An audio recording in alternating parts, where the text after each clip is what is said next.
Assalamualaikum dan salam sejahtera. Terus bersama saya Amira Syasha dalam 15 minit MMTV. Edisi 10 Ogos 2023. Kita ke berita utama. Bekas Ahli Dewan Undangan Negeri Perai, Dr. P. Ramasamy, mengesahkan keluar daripada parti DAP dan meletakkan semua jawatan dalam parti itu berkuat kuasa serta-merta hari ini.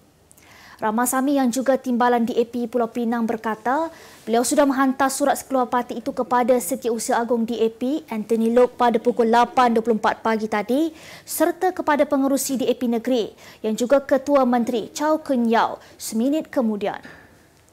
Sementara itu, Anthony Loke siufuk menzahirkan kekecewaan dengan keputusan Ramasamy, malah beliau telah menjangka perkara tersebut berlaku dan menganggap tiada mana-mana individu lebih besar daripada parti. Ujarnya pengumuman Ramasamy itu bagaimanapun tidak akan menjejaskan kempen DAP dalam pilihan raya negeri yang sedang berlangsung.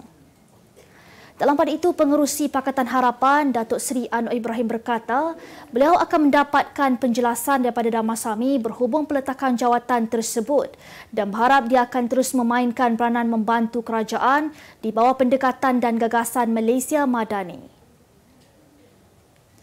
Bagaimana boleh kita menganaktiri Kelantan? Itu respon Datuk Seri Anwar Ibrahim yang menafikan bahawa kerajaan perpaduan mengabaikan Kelantan, sebaliknya negeri itu menerima peruntukan yang besar. Perdana Menteri berkata peruntukan yang diberikan kepada Kelantan lebih tinggi berbanding ketika PAS dan Bersatu menjadi kerajaan persekutuan.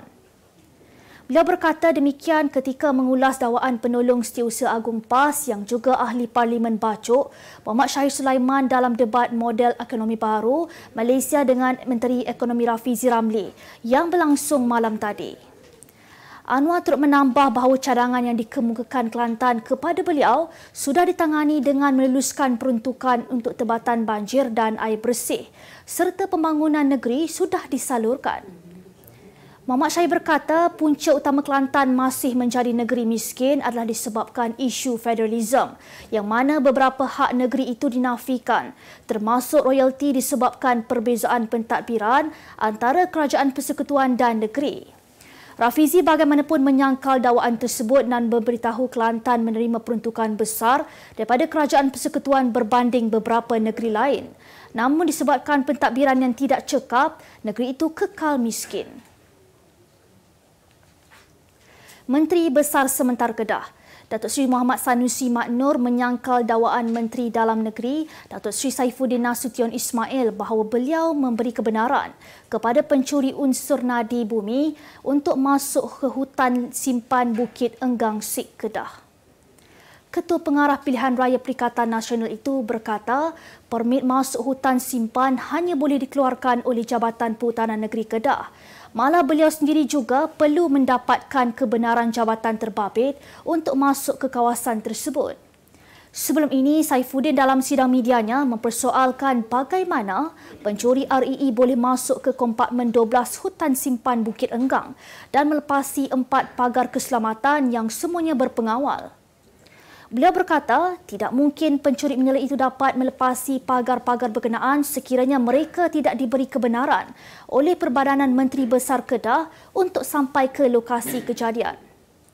Muhammad Sanusi yang juga pengerusi MBI berkata, Saifuddin juga boleh didakwa kerana memasuki hutan simpan itu tanpa permit. Malah beliau turut menegaskan tidak sesekali mencampuri urusan agensi kerajaan dan hanya melakukan kerja mengikut bidang tugas masing-masing. Kira-kira 1.3 penjawat awam dan lebih sejuta pesara masing-masing akan menerima sebanyak RM300 dan RM200 hari ini menerusi bantuan khas penghargaan PKP seperti yang diumumkan Perdana Menteri Datuk Seri Anwar Ibrahim pada 27 Julai lalu. Bercakap kepada utusan Malaysia, Presiden Kongres Kesatuan Pekerja-Pekerja di dalam Perkhidmatan Awam, Datuk Adnan Mat berkata, pemberian PKP adalah manifestasi penghargaan kerajaan terhadap pengorbanan perkhidmatan awam yang menjadi tulang belakang kepada pentadbiran negara. Atas dasar tersebut, kata beliau, penjawat awam wajar menterjemahkan apresiasi dengan memberikan kualiti penyampaian perkhidmatan terbaik kepada rakyat dan negara agar kemakmuran yang dinikmati ketika ini berterusan. Menurut Ketua Pengarah Perkhidmatan Awam, Datuk Dr. Zulkifli Mohamad, bayaran sebanyak RM300 akan diberikan kepada pegawai perkhidmatan awam kumpulan pengurusan dan profesional serta kumpulan pelaksana grade 56 dan ke bawah, termasuk pegawai dan lantikan kontrak. Penerima BKP turut dipanjangkan kepada pesara kerajaan termasuk pesara berpencen, penerima pencen terbitan, pesara skim kumpulan wang simpanan pekerja, pesara bersara pilihan dan belum menerima pencen, veteran berpencen serta tidak berpencen yang masing-masing akan menerima sebanyak RM200. Putusan Malaysia dan Cosmo melancarkan satu lagi produk terbaru. Apa yang ada dalam Iklaneka? Ia adalah platform yang tepat dan efektif untuk mengiklan antaranya pelbagai jenis notis, catatan kosong, hartanah, tender, kenderaan, mencari wali atau waris dan pelbagai lagi. Apa yang anda cari? Semuanya ada di sini. 2 dalam 1. Layari iklaneka.utusan.com.my. Kita kembali lagi. Seorang lelaki yang tular selepas menghendap dan meluahkan perasaannya terhadap seorang jurugambar wanita selama 8 tahun diperintahkan oleh Mahkamah Magistrate Shah Alam hari ini bagi pemerhatian psikiatri di Hospital Bahagia Ulu Kinta, Perak. Magistrate Sasha Diana Sabtu memerintahkan demikian terhadap Muhammad Safiq Rosli, 37 tahun selepas membenarkan permohonan timbalan pendakwa raya Zilfinas Abbas. Tertuduh bagaimanapun mengaku tidak bersalah terhadap tuduhan mengganggu Akasia Mardiana Daud, 31 tahun secara berulang kali dan pihak pendakwa raya memaklumkan tidak menawarkan jaminan kerana tertuduh mempunyai kes melanggar syarat jaminan polis di United Kingdom. Mahkamah kemudiannya menetapkan tarikh 7 September ini bagi sebutan semula kes dan laporan psikiatri tertuduh. Semalam Cosmo melaporkan lelaki tersebut menjadi individu pertama yang dituduh di bawah Seksyen 507A Kanun Keseksaan. Pelakon Farid Kamil, 42 tahun dan isterinya Diana Daniel, 32 tahun, sah bercerai talak 1 di Mahkamah Rendah Syariah Petaling, Subang Bestari hari ini. Farid atau nama sebenarnya Farid Kamil Zahari melafazkan cerai talak 1 di hadapan Hakim Syar'i Syukran Yusof kira-kira pukul 3.22 petang tadi menerusi aplikasi Google Meet memandangkan dia mengalami masalah kesihatan pasca COVID-19. Diana yang juga pelakon Imagino berkata, melepaskan perkahwinan dibina selama 11 tahun, dia tidak mahu mengingatnya sebagai kenangan yang buruk. Diana atau nama sebenarnya Diana Daniel Danny Bison itu turut hadir prosiding penceraian hari ini ditemani peguamnya, Datuk Akbaruddin Abdul Kadir. Pada 10 Mac lalu, Diana memfailkan permohonan cerai mengikut Seksyen 47 Enactment Undang-Undang Keluarga Islam Negeri Selangor 2003 di mahkamah yang sama. Alasan diberikan ialah tiada persefahaman, sudah berlaku syikah atau perbalahan berpanjangan dan tidak dapat lagi hidup bersama sebagai suami isteri. Kita ke berita luar negara.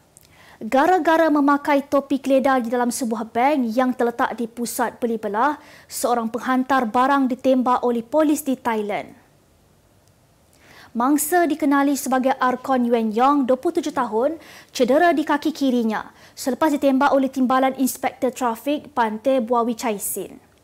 Kekecohan antara kedua-dua individu tercetus berikutan Angkor Jalak enggan mematuhi arahan pegawai polis itu untuk menanggalkan topi keledarnya ketika berada dalam pusat beli belah berkenaan. Pantai mengeluarkan arahan demikian bagi menjaga keselamatan bank dan kedai emas. Dalam premis pusat beli belah itu memandangkan kebanyakan pencuri menyembunyikan identiti dengan memakai topi keledar ketika melakukan rompakan. Ekoran itu Pantai terpaksa menembak penghantar barang berkenaan. Angkor kemudian dihantar ke hospital berdekatan untuk mendapatkan rawatan lanjut. 6 maut kebakaran hutan yang berlaku di Pulau Maui, Hawaii semalam. Datuk Bandar Maui County Richard Bison mengesahkan jumlah kematian itu dan usaha mencari mangsa masih giat dijalankan. Menurut Agensi Pengurusan Kecemasan Hawaii, lebih 2,100 orang berlindung di 4 buah pusat pelindungan Maui dan helikopter turut digunakan bagi membantu pasukan keselamatan mengawal kebakaran. Dilaporkan sekurang-kurangnya 20 orang mengalami kecederaan serius, beribu penduduk hilang tempat tinggal dan respons kecemasan di daerah itu hampir mencapai tahap maksimum. Pemangku Gubernur Hawaii, Sylvia Luke, mengisytiharkan darurat dijanjutkan ke semua daerah di negeri itu, memandangkan kebakaran hutan yang terus merebak di dua pulau utama iaitu di Maui dan Hawaii.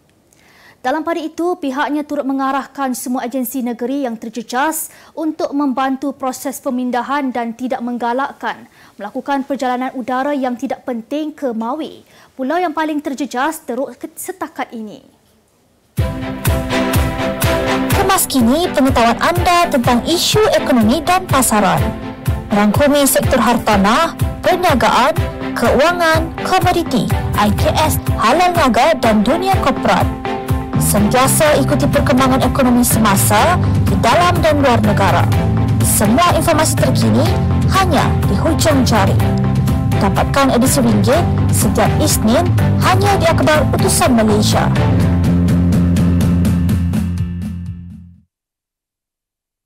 Kita ke berita ekonomi. Tenaga Nasional Berhad mewujudkan laluan lorong hijau, laluan eksklusif sebagai tawaran yang menyediakan solusi cekap dan mesra alam kepada syarikat pengendali pusat data di Malaysia. Presiden dan Ketua Pegawai Eksekutif TNB, Dato' Insinyur Baharudin berkata, TNB komited untuk menjadi pembekal tenaga berdaya harap kepada semua projek pusat data selari dengan aspirasi negara membawa industri pusat data ke Malaysia dan menjadi hub pusat data serantau. Inisiatif yang dilancarkan oleh Menteri Pelaburan, Perdagangan dan Industri Tengku Datuk Seri Zafrul Tengku Abdul Aziz itu mensasarkan pengurangan 35% dalam pelepasan karbon serta penurunan 50% kapasiti penggunaan arang batu menjelang 2035. Melalui tawaran strategi ini, pusat-pusat data akan mendapatkan bekalan elektrik 3 kali lebih pantas daripada biasa yang seterusnya meningkatkan tempoh pelaksanaan daripada 36 hingga 48 bulan kepada hanya 12 bulan. Usaha merapatkan jurang ketidakseimbangan pertumbuhan ekonomi setiap negeri yang melebar perlu diselaraskan. Pengarah Institut Pembangunan dan Kemajuan Inklusif Malaysia, Universiti Kebangsaan Malaysia, Profesor Tan Sri Dr. Nur Azlan Ghazali berkata, pertumbuhan ekonomi ketika ini dilihat lebih tertumpu kepada beberapa negeri maju melalui pelaburan yang dibawa masuk. Menurut beliau, hampir 60% keluaran dalam negara kasar pada 2019 disumbangkan oleh 5 negeri yang diistilahkan sebagai lokomotif ekonomi, iaitu Selangor, Pulau Pinang, Melaka, Johor dan Kuala Lumpur. Tambah beliau, sekiranya tiada tindakan khusus, beberapa negeri mungkin terus berada di kelompok terbawah. Dalam perkembangan lain, Nur Azlan berkata, Malaysia tidak akan menjadi sebuah negara maju sekiranya pungutan cukai masih rendah serta tidak setaraf dengan saiz ekonomi negara. Ujarnya, jumlah kutipan cukai negara bagi KDNK sekitar 11 hingga 12% bagi tempoh 5 tahun sejak 2018 hingga 2022, malah lebih rendah berbanding negara seperti Kemboja. Kita ke berita sukan. Jaguh berbasikal trek negara Datuk Azizul Hasni Awang gagal melangkah ke perlumbaan akhir acara kirin lelaki pada kejohanan berbasikal trek dunia di Glasgow, Scotland awal pagi tadi. Perjalanan Pocket Rocketman yang berusia 35 tahun itu tersekat apabila dia menamatkan perlumbaan saringan pertama separuh akhir di tangga keempat. Azizul Hasni yang merupakan juara kirin dunia pada tahun 2017 di Hong Kong kini menduduki ranking ke-9 bagi acara tersebut. Bagi perlumbaan ini, hanya 3 pelumba terpantas setiap saringan sahaja yang bakal mara ke pentas final. Untuk rekod, perlumbaan kirin itu dimenangi pelumba dari Colombia, Kevin Quintero Chavarro, tempat kedua Matthew Richardson dari Australia, manakala pelumba Jepun Shinji Nakano di tangga ketiga. Sukan Olimpik Paris 2024 bakal mencipta keunikan tersendiri apabila menyediakan kapal pesiaran sebagai hotel penginapan. Kapal yang dinamakan Aranui itu bakal menjadi tempat penginapan buat atlet luncur air yang beraksi pada tamasya tersebut tahun hadapan. Acara luncur air akan dipertandingkan di beberapa kawasan jajahan Perancis antaranya Tahiti dan French Polynesia ditipu. Menteri Belia dan Sukan Tahiti Nahema Temari berkata, kapal itu akan berfungsi sebagai penginapan delegasi Sukan Olimpik dan sebahagian mereka telah memilih serta menempah bilik berhadapan dengan ombak. Pada mulanya, penganjur berhasrat memilih sebuah hotel yang telah ditutup selama 26 tahun sebagai tempat penginapan para atlet dan pegawai. Namun, kerja-kerja baik boleh dikatakan memakan masa terlalu lama. Kapal persiaran Aranui mampu memuatkan 254 penumpang dan menyediakan 103 kabin untuk 48 peserta yang akan mengambil bahagian. Acara luncur air di Sukan Olimpik Paris dijadualkan berlangsung pada 27 sehingga 30 Julai 2024. Sebagai penutup 15 minit MMTV hari ini, saksikan laporan cuaca esok Jumaat 11 Ogos 2023. Jangan lupa dapatkan akhbar utusan Malaysia dan Kosmo untuk berita-berita terkini dan menyeluruh. Sekian sahaja daripada saya, Amira Shasha. Assalamualaikum dan jumpa lagi.